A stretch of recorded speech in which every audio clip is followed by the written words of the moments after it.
morning, and here we are again. Welcome to another Bermuda Pond Stradler Finance Media production.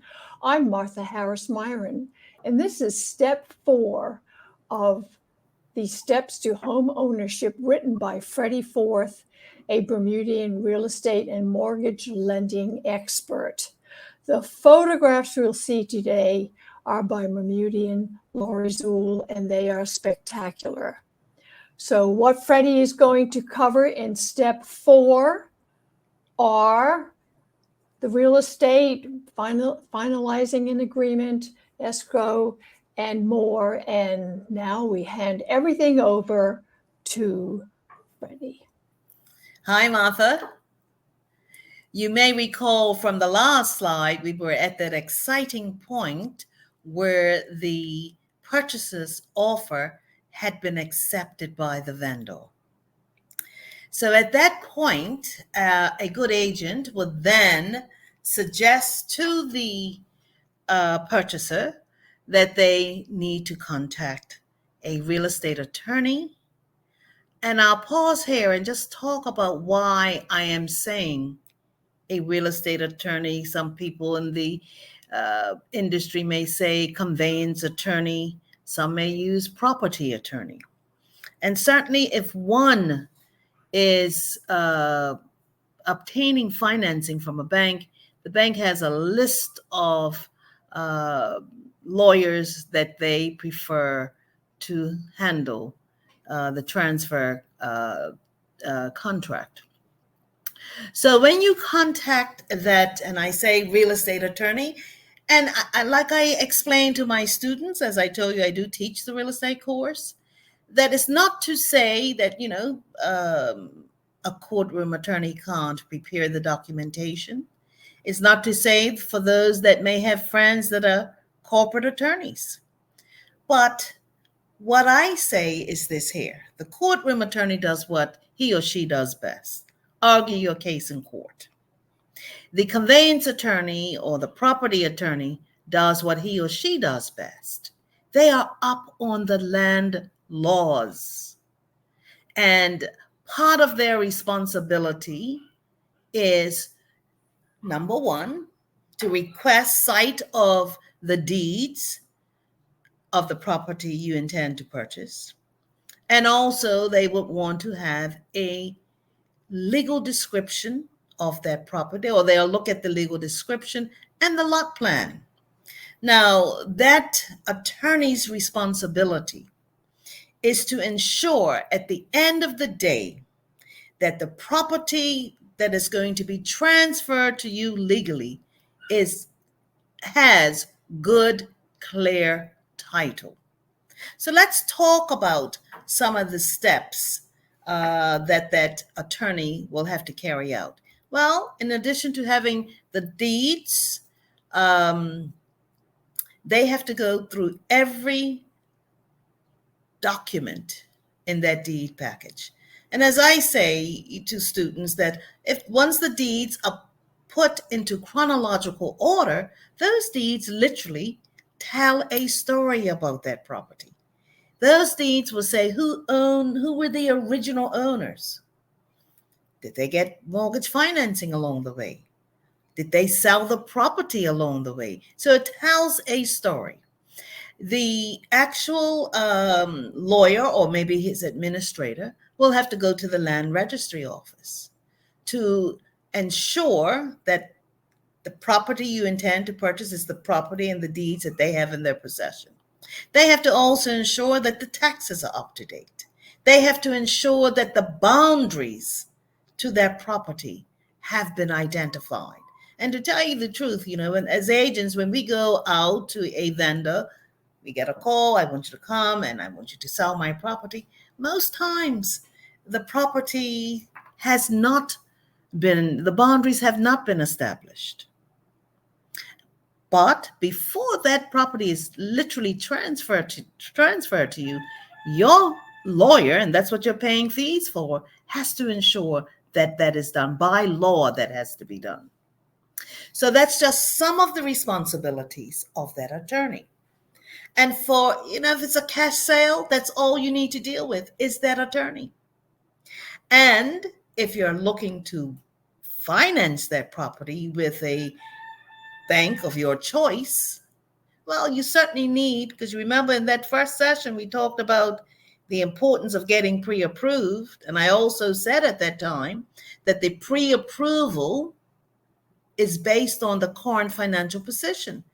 That officer or that form doesn't tell you, or they don't know, the bank doesn't know what type of property you're going to find. You may have found a property that has rental income.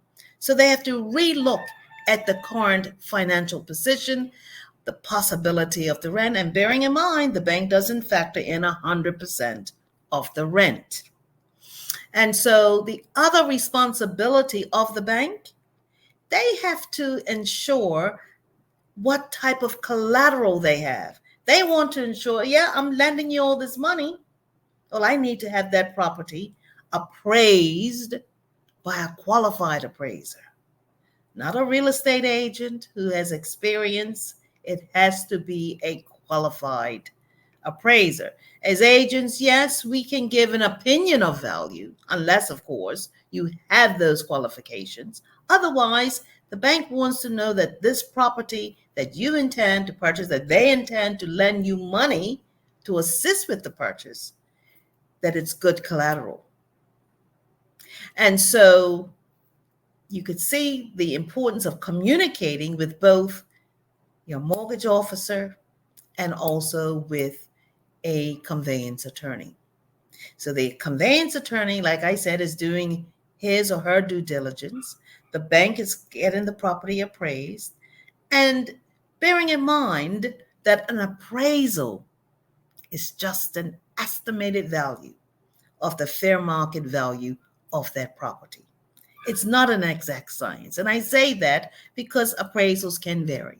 So let's say now the bank has, you're borrowing money from the bank, they've sent out that appraiser. The offer that you made was $450.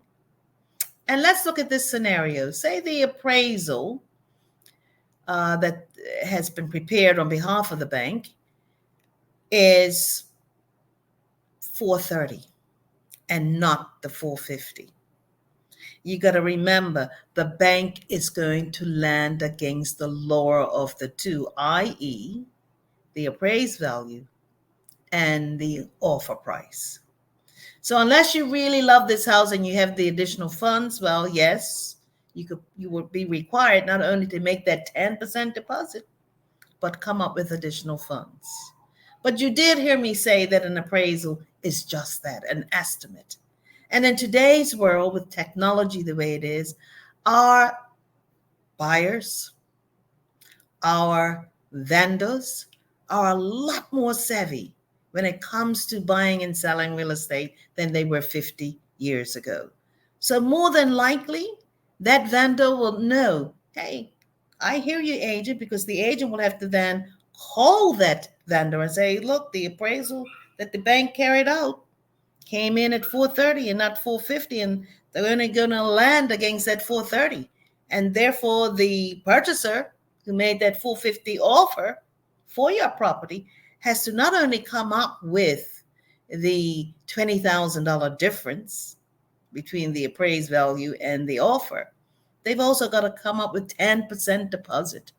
Now, if that vendor is savvy, he may say, look, I hear you. And typical Bermudians are going to say, look, I bought that property in 1970, and I've carried out all sorts of improvements to that property.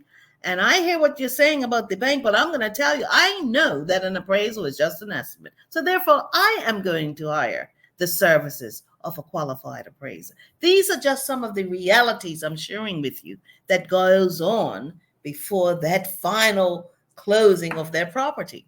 So I just shared that with you.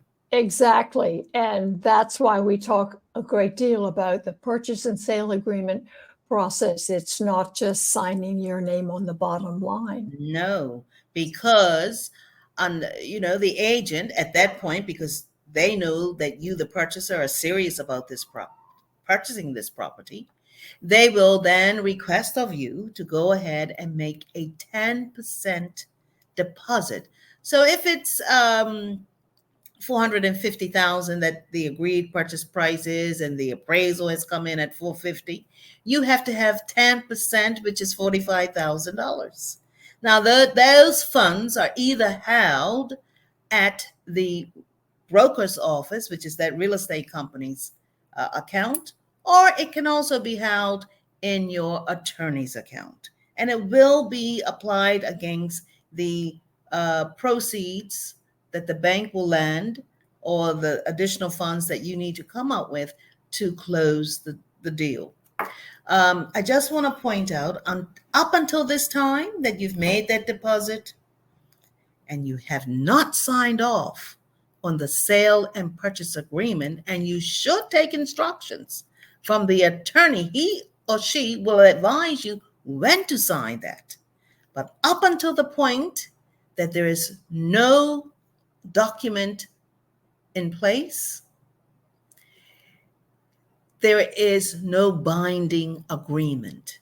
So if you, the purchaser, say, I don't think I think I made a mistake. That's not the property I want. Well, at that time, yes, you can request your deposit. No problem. And here we leave. Go ahead. Here we leave it for step 5. Yes. Exactly. It's getting exciting, more exciting. Stay tuned. Take a look at Freddie's bio and contact information. Take a look at the disclaimer, and keep in mind that this is general information only. It is not personal financial planning advice. And stay tuned for step 5.